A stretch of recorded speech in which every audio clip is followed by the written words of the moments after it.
All right, Ty. Hey, How's it going, man? good buddy. How you doing? Doing pretty good. Pretty good. Nice rainy day. It is. What are we in segment 2 here? Segment 2. Absolutely. We have a special guest with us today. That's right. Um, We got Chris Brown from over in Liverpool. Is it right? Yeah, that's right. Yeah. Cool. yeah, we were psyched about getting you on, man. That's good. Like I said, he's the host of the Night Gallery podcast over on the Twilight Zone network. Yeah.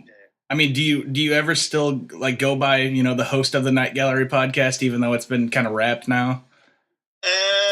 It's still on my Twitter feed, and like people like still contact me about it. You kind of forget that, because obviously they're all online. People kind of listen to them after they've been wrapped up, so they kind of come to you, kind of asking you questions and wondering where you're up to and what you're doing, and it's like, oh, that's finished. Yeah. Like I said, I discovered the podcast. I was just going through the iTunes podcast library, and I just typed in Night Gallery. I'm a huge fan of the Night Gallery show, and yours popped up, and I checked it out. It looked pretty legit, and I got hooked on it, man. That's cool. Yeah, I listened to all the episodes, and like I said, I found it at a time whenever I was doing overnights at work, so it was like me and two other people in this giant store at 3:00 in the morning. So I'd be getting kind of creeped out listening to the podcast. It was pretty cool. Yeah. Well, was it like an episode for every show, or like a podcast for every show, or how? Yeah. The podcast there's like about 100 episodes, but there's actually 43 Night Gallery episodes. It was kind of I did it like because it's an anthology program. I did it with each individual story basically, rather than doing each like show, because sometimes it'd be like 1 or 2 episodes, and like sometimes it's like 4, so it would have just been really bitty, and it would have gone on for like an hour or something as well. Yeah. So try to keep it really tight and short, so people can go and dip in and out to the favourite stuff rather than listen all the way through. Mm-hmm. For Ty, he's not really too familiar with the actual Night Gallery television show, but the format of the show was kind of weird. There would be, sometimes you would get a really long dramatic episode, and then there would be like a 15, sometimes like a 5-minute, kind of satirical, almost like horror satirical sketch that they would throw in there. So it would kind of throw it off a little bit. That's cool, man.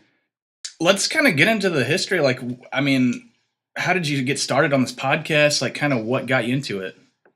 Well, I knew Tom through a different podcast that he did. He's the host of the Twilight Zone podcast, and we tried to do one covering the Twilight Zone, like a two-hander, like you do yourselves, doing each episode, but it didn't work at all. It sounded awful.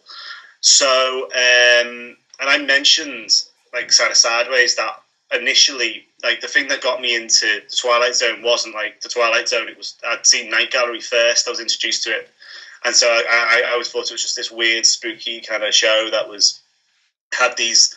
It kind of, some of it feels really timeless, although some of it is like so grounded in the 70s, it's embarrassing. But and I mentioned that. So when we were trying to work out what to do and how we were going to go on, if we were going to make the website work, we decided to kind of split the work, and like Tom would do the Twilight Zone podcast, which he's still doing, and I would do Night Gallery. And so that's kind of where it came from. It was a real learning experience for me because I'd never done any podcasting before. My background was like as a print journalist, so I was kind of as I started off, those first few episodes are brutally bad, and then as I kind of picked up and got better, it kind of warms, I think. But I was kind of, whenever anyone asks me about Night Gallery, I feel like I have to warn them about how rough and ready it is to start with, but it does get better. That's how we're like with our first podcast too. I mean, it takes a while to kind of get your feet wet a little bit. Those are pretty tough, definitely. What? How did you just grow up watching Night Gallery, or? It's a bit different in the UK. Basically, the show wasn't popular. Mm-hmm. It was on ITV, which is like the big commercial show, like Sunday night in like the early 70s, and it never really got repeated. There's like a great history in terms of like horror anthologies and like spooky ghost stories. So you would have thought it'd be quite well picked up in the UK, but it wasn't. So when I was a kid in the 80s, a mate kind of had them on VHS, and he kind of like curated Night Gallery episodes. He kind of cut all the crap ones out, and said, "Oh no, watch this bit, watch that bit." So like I got introduced to it, kind of forgot about it, and then obviously with YouTube and stuff like that, kind of trying to remember this crazy shit when you were a kid. I watched The Caterpillar again on YouTube, and it just kind of blew my mind. And then I went back and rewatched everything and learnt more. So when Tom came to us and said, what you introducing to Twilight Zone, I had to say, well, it's not really the Twilight Zone. It's this kind of random show that, some people love it, but a lot of people don't. I think that's probably fair to say. I mean, when I did it, I didn't even know there was going to be any kind of uptake on the show at all. Initially, when it went out, I don't think it was on syndication at the time in the US, and it was very quiet. And then I think MeTV picked it up, and it kind of like really took off in terms of people actually like listening to and following me and talking to me about the show. It was a show that really kind of creeped up on me. I mean, I was born in the late 80s, so I kind of missed the whole syndication of Night Gallery, but growing up, I could always still catch Twilight Zone on our sci-fi channel, and I got really into Rod Serling, and I discovered, he had this other show in the 70s called Night Gallery. Maybe I'll like that. So I checked it out. I loved it. It's completely different. Like I said, I think it is. It's far creepier than the Twilight Zone. Yeah. A lot of that has to do with the 70s bouffant hairstyles and the stupid jackets that they all wore and everything. But I love you can time Serling through his life from how high his hair is. Yeah. Definitely true. That's so true, man. So yeah, you said that the Twilight Zone show is still going on. Has he gone through all the episodes, or is he? He's kind of I think he's languishing in season 1 still. They do come out sporadically, but I think it's a lot harder for him to get the episodes out, and it is. I mean, yourself, doing a show is a big commitment. But doing a one-hander, I think takes some. It is hard to do in terms of the time. Sitting down writing the thing, you can't just kind of ramble with a drink in your hand like I am now. But it's you got to write it. You got to basically perform what you've written. So it can be quite tricky, I think. I mean, by the end of Night Gallery, when I'd hit season 3, and there's some good stuff in there, but generally it's a bit up and down. I was kind of really, really I just kind of bashed them through really fast in the end, because it was just kind of this. By the end of Night Gallery, the stories of all the money's gone, and they're just trying to desperately get them out. By the end of it, there's a man getting chased by a fella in a gorilla outfit. It's the entire horror of the episode. Yeah. So you kind of you're just like, oh my god, I can't believe I'm watching this shit. Yeah. So you kind of have to just take it as it is, Yeah, and I mean, how long, how often would you be watching the episodes, I guess, to sort of research? You had to go through the entire series, and how much Night Gallery were you intaking? I would at least I'd seen it all before, which helps because you're just refreshing your memory. I would say the process of research, it would take maybe, I'll tell you how I do it, because it's how I do my new podcast. It would be Saturday morning, watch the episode, do the research for it, and then Sunday morning record. So in total, it'll probably take maybe 8 hours to get an episode out. The problem is, with Night Gallery, there's not a lot of info. There's my podcast, there's one book, and then there's stuff from the Twilight Zone magazine from the 80s, and that's it. So you're kind of running a bit blind in terms of your research. If I'd known then what I know now, I would be less quick to take it up. I kind of assumed because it was Serling, there'd be loads of research, it'd be dead easy to write. But there's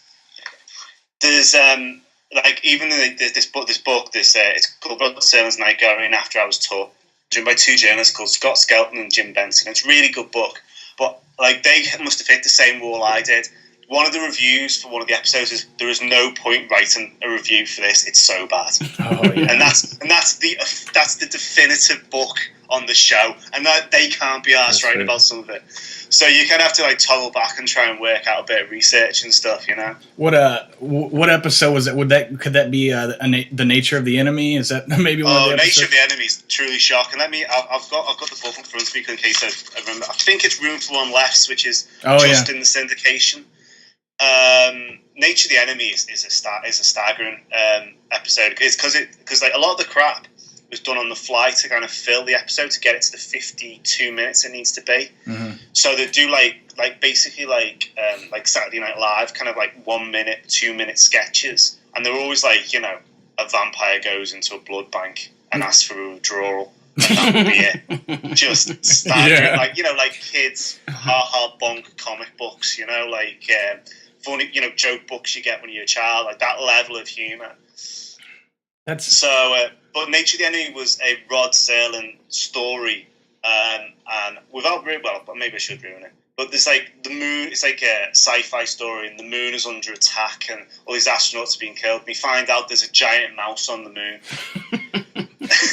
and you're like, "Oh, it's because the moon's made of cheese." But it isn't made of cheese, is it? So it doesn't make any sense. Yeah. Taking place in an art gallery, you know, the paintings played a huge part in the show. Let's try to describe the format for someone who had never watched before. Because the thing about I suppose you should explain to people who haven't seen the show, what it would be is obviously loads of spooky stories, but they'd be introduced by Rod Serling, actually like walking around an art gallery. So there'd be like loads of these paintings, and then like the painting might or might not refer to the story. And so but like the artwork was done by a guy, I think it was Tom Wright, and the artwork, those paintings are amazing. And like some of them go, like the one for the caterpillar went for thousands. Yeah, it's hard to believe that one man did all those complete different paintings. No, it's incredible. It's absolutely incredible. I mean, and it's difficult to without showing them, but each individual image is almost completely different. They're all in different styles. They're designed to be as if it was an art gallery with lots of different artists taking them.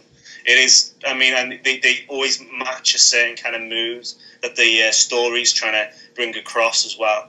Because, I mean, the thing about Night Gallery is, I mean, one of the reasons why it got quite a critical drubbing at points was because because it's so, like, the tone is all over the place. Because you can get quite heavy, dramatic stories, and then there'd be some, like, very light comedy, and then it would go to, like, quite strong horror.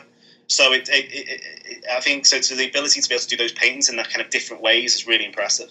One of the questions I had for you, I guess would be a good time to ask, what is your favorite painting? If you could have one Night Gallery painting, which one would you pick?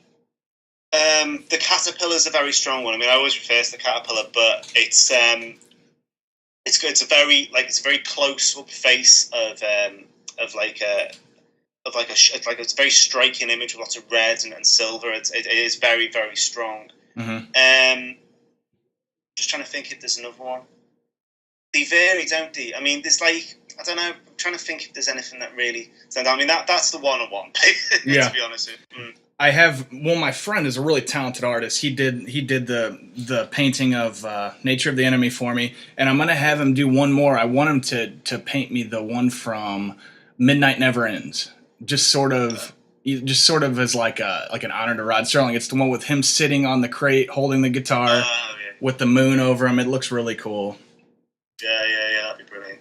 So what years were the Night Gallery? Like, when did that start and when did it end? The pilot was in 1969, and then it started properly in 1970. It was wrapped up by 73. Mm-hmm. It only went for 3 seasons, and I've said there's only like 43 episodes of it. By season 3, too, Rod Serling pretty much tapped out. Like, he was pretty much out. You know, it was being run by Jack Laird, correct? He was the creative force. Yeah. I mean, it's I suppose in more like what you guys would call showrunners, isn't it? In terms of TV, like one guy that kind of has a creative vision. The problem with Night Gallery was you had him trying to be the showrunner. And then you had Rod Serling, who, you know, was such a force of nature anyway, such a strong personality that he would basically they were at loggerheads a lot, and mainly because they're two very different types of people. Serling was quite, an argumentative, quite. He liked to debate everything, and he had very strong opinions on everything. Whereas Laird was very quiet, reclusive, and he died a recluse. They could never agree with each other. They could never agree on what they wanted the show to be. Serling wanted it to be quite a mixture of like horror and fantasy almost, the Terrence Anton Riley's Bar, which is one of the big stories from season 1. It was nominated for an Emmy, and that was there's no real supernatural element to that. It could almost be all in the guy's mind. Right. It's quite Twilight Zone in a sense. He kind of like it's like a salesman who starts trying to live in the past. And Laird wanted to do like Lovecraft stories. Basically, he was obsessed with Universal horror monsters and H.P. Lovecraft, and that's all he wanted to do. And he also thought they wanted the tone to be like really variable and like bits of comedy, and them two, they really started to grate, particularly when briefly Laird started rewriting Rod Serling scripts, and Serling went straight to the press basically and kicked off. Yeah, and unfortunately, whenever Serling came into Night Gallery, I mean, they wanted to use his name, obviously, because he was such a force. But by that time, he was so burnt out with TV, like with the Twilight Zone, he didn't want to be an executive producer or a showrunner. He just wanted to be a writer. And that ultimately led to Jack Laird being able to just rewrite pretty much whatever Serling threw down if he wanted to. Yeah, the stories go, like the urban myths go, that there was a lot of stories rewritten, and that's not really true. The two comes from one of the script editors, basically, I can't remember the guy's name off the top of my head, but would say things like, I had to completely rewrite that script, it was crap, it was shit and all this. And it's not, obviously we've got the great benefit of the Rod Serling archive, so we can actually go back to it and see his original drafts, and there hasn't been that much changed. So in that sense, we can tell and we can see exactly what's happened, but some of them were changed, were deliberately changed, like characters were dropped out, and it was for the worst normally. A couple were changed because of censorship, because obviously it's still the early 70s, so they just couldn't have. There was going to be a behead in season 1, but they just would not get past the censors. So that's not, that's no one's fault. But so in that sense, there was there was tensions with the rewriting, but a lot of the time those scripts, and they are fantastic scripts, and I think it's a shame that the stories aren't, because it's so 70s, a lot of it kind of doesn't really get seen as much, and people kind of dismiss it as, it's just old TV. But if you look back at those scripts, and the good thing about the podcast is I was able, just to listen to what Serling had written. It's so strong, some of his writing from that. I mean, it's strong, and a point's even stronger than a lot of the Twilight Zone. Mm-hmm. I love, and that's another element of your podcast that I love so much. You would be going over the episodes, and I mean, you did it in like a really intelligent way, like you're a historian, like you really understand the show and what you're talking about, and you did all that over the original Night Gallery song that you would put in the entire episode. That was so awesome, man. Yeah, I did. It's so, you forget how spooky that music is. You know what I mean? It's good. Like by season, like, because that's kind of, it has like it's far more orchestral, but like they tend to be like season 1 and 2 are quite electronic, and then by season 3, the theme tune is like sounds like Psycho, basically, like being stabbed in the head. Yeah, I hate that last song. I hate that one so much. Like, I like to pop in like a Night Gallery DVD some nights before I go to bed, like fall asleep watching them. I can't do that with season 3 because the theme song is so alarming. You know what I mean? Like, wakes me. Oh yeah. You just get woken up by it. It wakes me up every time. It's terrible. Do you think you enjoy like the Serling aspect of it, or the Laird more, like the serious and the horror side, or like the more satirical? I think Serling does do some horror stuff in it, to be fair to him, but I think Caterpillar's very quite traditional. I think the stories, when they work really well, are when they are old school kind of pot boilers. a lot of what they got the stories from, they're all like adaptations, but they're all adaptations from like ghost stories from the like the kind of things. I don't know if you must have them in the US, but you know, like those anthology books that you pick up in the library when you're a kid, and it was like, Sure. you know, Faber 20 ghost stories to chill your blood, and like, you know, it's aimed at like 15, well, not even that, Yeah. 12, 13-year-olds. All the stories really came from there. So there's a lot of them that are quite ghost-like. I mean, Serling, the writing of Serling is the reason why it's so good, I think. I mean, but he only did a third of the stories. But sometimes there are moments when it is, you know, Jack Laird's hand all over it, and it does work. Like A Question of Fear, which is one of the episodes that he directed, with it's got Leslie Nielsen in it, when playing, and that's like a proper old school haunted house story. Yeah. With like this nice little grisly twist at the end, and that works really well. And Serling had nothing to do with that one. No, that's the episode where someone offers Leslie Nielsen like $10,000 or whatever to stay in that haunted house for a whole night. Is that the episode? Yeah, that's a good one. Yeah, absolutely. No, I was going to say it's the best thing about it's got this horrible body horror element to it, which is like this idea that the idea is stupid. It's like this drug that can melt your bones and turn you into a slug, effectively. But it's just like this. It's this the way it leads you down a certain path, and then it leads you down a different path, and then right at the end it just pulls a rug from under your feet, and it has this. It's a really solid story. I think that's. It's the best one from season 3. Well, it's 2 very strong stories from season 3. Serling basically, had nothing to do with the show. At this point, he was just doing the introductions and providing the lowest number of scripts he was contractually allowed to. But the Sorcerer, Curse the Sorcerer, Return the Sorcerer, sorry, and The Other Way Out, and both those stories again have nothing to do with Serling, but have like real strong narrative. Like classic horror tales where it kind of leads you through, and then once the big reveal happens, it does still have the ability to surprise you. Yeah. I'm kind of on the fence a little bit. I can't help but think immediately whenever I compare Serling to Laird, for Serling I picture tearing down Tim Riley's bar. And then for Laird, I automatically think of, like you were saying, the vampire going to the blood bank, saying, "I'm here for my withdrawal." I can't help but just put them in those 2 categories. I feel that Laird kind of let the directors kind of do what they wanted. You know what I mean? He kind of gave them more free reign to just be like, take this and, get as creative with it as you want. I thought that was pretty cool on his part. Yeah. I mean, at the time it was really seen as a great...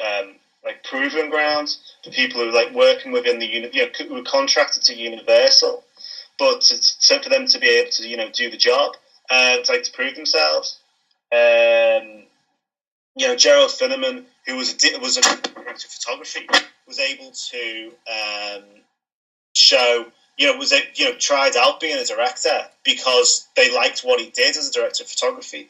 Obviously, Leonard Nimoy, before he went on to film, direct those Star Trek films that he directed one of the episodes from season 3. So I mean, it was a real proving ground. And sometimes it worked. Obviously, I nearly forgot. Fucking hell! I mean, Steven Spielberg. Yeah, that's what I was going to say. Didn't he get his directorial debut? Yes, it was. Yeah, it was Joan Crawford's second to last TV or screen role, doing Eyes. He did 2 for. Did 2 for Night Gallery. He did Make Me Laugh was one of them. Yeah, Make Me Laugh and Eyes as well for the pilot. And it's the direction's really interesting. It's quite flashy. I think he's trying to show that he's really, he's able to do what he's doing. Right. But at the same time, it's kind of, the story goes, particularly Make Me Laugh, that he had real problems with Laird because it's so tight. It was so tightly budgeted. Down to the penny, and he overran because he wants to make some amazing shots and something, and that did not go down well at all with the management. I thought Make Me Laugh was a pretty good episode for what it was. It has one of my favorite lines in Night Gallery. The comedian, I think his name was like Jackie Slater or something, the role he was playing, and He mentions, it also has Tom Bosley. The great Tom Bosley is in that. Tom Bosley. And he keeps referring to the guy as Booby. That's his little nickname for the guy. But the guy, he says something like, I mean, you're a great comedian. You killed in Perth Amboy. And he's like, they were already dead in Perth Amboy. Just one of my favorite lines. You mentioned the Caterpillar as one of your favorites. Have you ever thought maybe like top 5 favorite episodes that you can run off? Yeah, cool. I think, obviously the Caterpillar is number one. Mm-hmm. Non-Serling story, Silent Snow, Secret Snow, which is very different to everything else on that series. It's a story about a boy who decides, there's an insinuation he's autistic, but he decides to completely take himself away from society and close himself off in his mind. Yeah, I remember that one. So by showing the snow, it's like almost opening up like the world that he's living in inside of his head through the isolation. Yeah, man, that's a classic for sure. So I guess which other ones do you have on the list? I really like Fear of Spiders. Uh-huh. Despite its horrendous special effects, that's about a guy who is a real prick, an absolute bellend, and he has this terrible arachnophobia, and there's a spider that keeps on returning into his apartment, and not only that, it becomes bigger and bigger, and he can't get rid of it, and in the end, and like all the people he's being a massive bellend to basically leave him to it effectively, and lead him to this monster. What else? Class of '99. Love Class of '99. That's a Vincent Price story. Yeah, that's a really good one. It's like the most sci-fi one, I think. And that's like, it's more like Logan's Run, I think, that kind of feeling to it. And that's about, I can't tell without spoiling it, really, but it's a lecture, effectively, and Vincent Price is the lecturer, so you can imagine it's kind of cool. There's loads of very high quality. Oh, no, I know, The Doll's one of my favourites from the first season, and that's quite tight. That's like maybe 12 minutes long, Mm-hmm. and that's got you talking about favourite lines. That's got my favourite line in it, where at the end he just explains everything and says, "This doll has teeth." Yeah, that is one of the creepiest dolls ever, too. On any show that has to do with a haunted doll, that is the complete craziest doll I've ever seen in my life. I know. The kid looks at it. It's like, what the fuck are you doing? The doll is blatantly satanic. Yeah, I know. Oh man. For me, let me think. I'll see if I can run down a top 5. For me, definitely my favorite. I'm gonna have to just go with the cliche. They're tearing down Tim Riley's bar. That to me is one of the greatest episodes. Which basically, I'm not sure. I forgot the guy that stars in it. I know he's a star. I forgot his name. I'm not sure if you're familiar with his name. Off the top of my head, no. He does pop up again, but I can't remember which one it is. Hang on.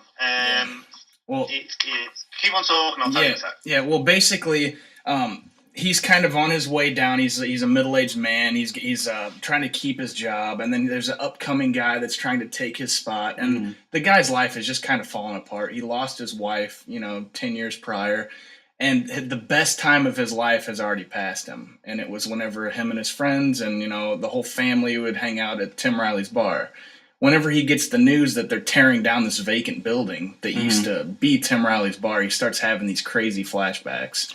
Like, he's pretty much haunted by his past. He gets calls in the office saying your wife is on the line, and he runs to talk to her. Nobody's there, and he sees his dad who'd passed away. He's playing the piano in the bar. It's just a really it's a heartbreaking episode, but it's really great piece of dramatic television for sure.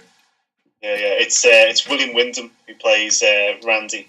Okay. But again, there's some fantastic lines in that. It's kind of he's so broken, isn't he? He's so broken as a man, and it's difficult to explain really. But he's got everything that could possibly be going wrong for him is, and the worst thing about it is he's got this hot shot fella that's trying to take his job from him as well, and So he's battling everything from all sides, and he's really struggling with his alcohol problem. Mm. And but in the end, it's a redemption story, which is kind of comes out of nowhere, but it is quite nice. Yeah.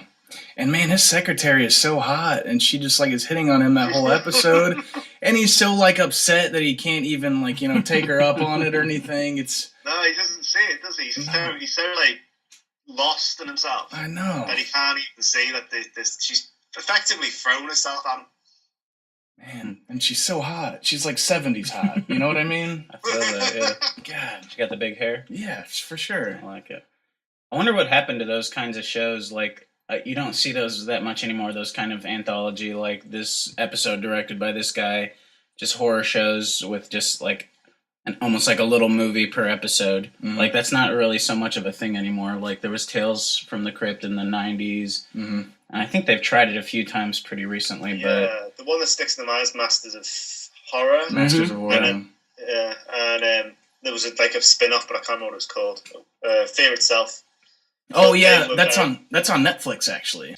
Yes, it is actually. Yeah, I've got it somewhere. They're very much like they're proper like TV movies. They're only about an hour long, but they're like very not like this where it's like little bits and bobs. They're like proper standalone sit-down jobs for about an hour, aren't they? Right. I think it was more about trying to sell DVDs than actually anything else. Yeah, and that's kind of I think the quality is kind of it kind of lost its heart a little bit along the way.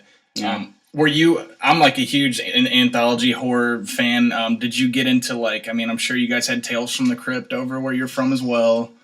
Yeah, we did. We had all that stuff, but I mean, in the UK, obviously, there's like the Atticus films and stuff like that. There's all portmanteau.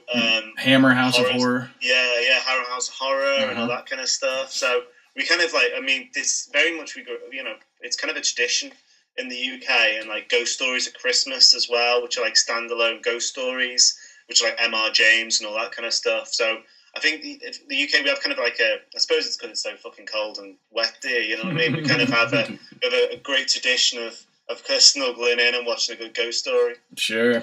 Well, I mean, we've kept you for about a little over a half hour, man. Really appreciate you coming on. It's been lovely to talk about it. Yeah. So, I mean, what projects are you working on now that the Night Gallery podcast is over and done with? Okie dokie. Well, the big one at the moment is it's something called the Video Nasties podcast. It's a very quick history lesson about UK horror. In the early 80s, you have like unrated films. Uh-huh. We don't do unrated in the UK. Everything has to have a classification. And the reason why that happened was all these films appeared like Driller Killer and Texas Chainsaw Massacre and all those films, and they would never get past uncut on the screen because we had quite strong censorship back then. But there was no law for video, so all these videos flooded the market, like I Spit on Your Grave and Zombie Flesh Eaters, and the media kicked up this huge big storm about it. And these 72 films were put on this list, and they were classed as obscene, like proper obscenity. Like if you sold them, you'd go to prison, and people went to prison for selling these films. Wow. So people say America's we are a conservative country when it comes to shit like this. Yeah. So it was really weird. I mean, this was a point hardcore was illegal in the UK till like 1999 until the internet basically kind of made it ridiculous that you couldn't have it. So So there's all these videos that we're knocking around, and I've got some like the original Video Nasties. So the Video Nasties podcast basically takes very much like Night Gallery, takes each individual film and goes into the history behind it, tries to pull out a bit of information in terms of what the stories are behind the films, also the censorship history, and also people's what the media said about the film at the time. So that's kind of where that is. That's available on videonastiespodcast.com. That's awesome. Yeah, I mean, we're looking at the list of the Video Nasties. I mean, some of them I can kind of see, like Faces of Death, that type of pretty thing. Intense, yeah. But some of them make no sense to me at all. Like, the Funhouse, the Tobe Hooper movie. It's like, I don't know why they would throw that on there. Really, I mean, I can tell you why that one is. It's real. basically it was such a media fraud. Bear in mind that in the UK, police raided a shop in Manchester and took The Littlest Whorehouse in Texas off the shelf, the old Dolly Parton musical, because obviously they thought it was a porno. That's where it was at. So Funhouse was taken off the shelf because there was a different film called Last House on Dead End Street, which is a grisly, very low budget horror film, and it arrived in the UK on Betamax with Funhouse on the title. The old days when filmed at 20 different titles, whatever would sell. Right. It was like that. So they that fell into that bracket, but loads of films were like that. That stuff is ridiculous. I mean, absolutely ridiculous. But they literally. But I mean, obviously, I Spit on Your Grave. You can understand. But there's films like Alien Contamination, which is this old Alien rip-off, and none of the gore is as bad as even an Alien. Mm-hmm. It's it's like they sell it to kids in this country now. But back then, it was taken off the shelf because it was effectively, it was foreign for starters. It was it was an Italian movie, and they felt like it was some kind of foreign influence corrupting the minds of our kids. Yeah, it's kind of crazy thinking about how. I guess how much more, I don't know if advanced or at least, or maybe it's how desensitized we are now, because I'm seeing like Evil Dead on this list, which I grew up watching that. It's probably my favorite horror movie ever. So to think that back then it was so shocking that it had to be pulled and you can't watch that.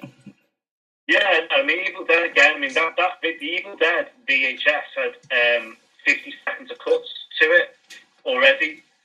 Mm-hmm. And it still went to court.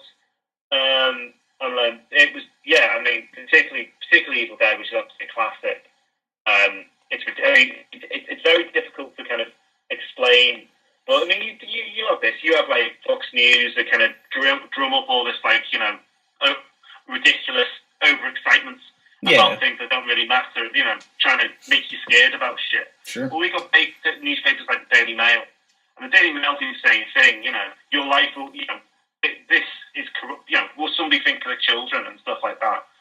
And films that, no one's talking about artistic merit then. You know what I mean? They were talking about some fella gets swatted in the face with an axe, Yeah, I mean, this podcast sounds really interesting. It looks like you guys have a lot to work with here. A lot of crazy movies, and you said that's at Video Nasty Podcast?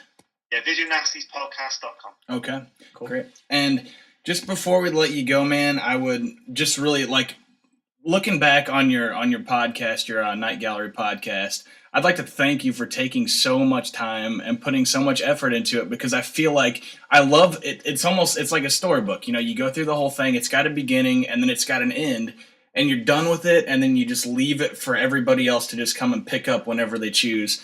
And I feel like you went through and you almost you did everyone kind of a service where they can people that don't have access to it, they can go through, and you give such a brilliant description of every episode. Oh, that's really kind of you. Thank you very much. Mm-hmm. I think it's important. I think some shows kind of get lost over time, and they've got a lot of merit. And I think Night Gallery is one of those shows. So I'm glad I did. You kind of start these things, you don't realise how big, how long they're going to be. I mean, the Night Gallery podcast is 29 hours of audio. And if you told me that at the start of it, I think I wouldn't have been quite so blasé going into it. But no, thank you very much. It means a lot, actually. It really means a lot. The best thing about podcasting in general is how great the community is and how wonderful people are in terms of getting back to you and talking to you. And, when anybody ever speaks to me or emails me, it's just the best experience. Well, thanks for getting back with us so quickly. Thanks for giving us your time and sitting in with us. You can check out Chris's Night Gallery podcast through iTunes. It's also on the TwilightZoneNetwork.com. There's also a link to the Twilight Zone podcast with Tom Elliott through there, which really good show. In fact, they just had Ann Serling on, Rod Serling's daughter. What a gift, man. That's crazy. Yeah. No, Tom works really hard to get some great stuff in there. Ann Serling's got a new book out, which is talking about her dad and about Rod. And So yeah, I mean, it's brilliant. It's absolutely brilliant. So yeah, so check all those out, and thank you so much for your time, man. It's been a real pleasure talking with you today. No, that's brilliant. Thanks a lot for having me. That's grand. And thanks for checking us out as well. That jelly bean stuff was brilliant. Last week. Thanks, man. It was awful, actually. It was fun at first, and then it became awful and traumatic. All right, so I guess we'll take a quick break, and then we'll be back. All right, see you. The great Chris Brown, everyone.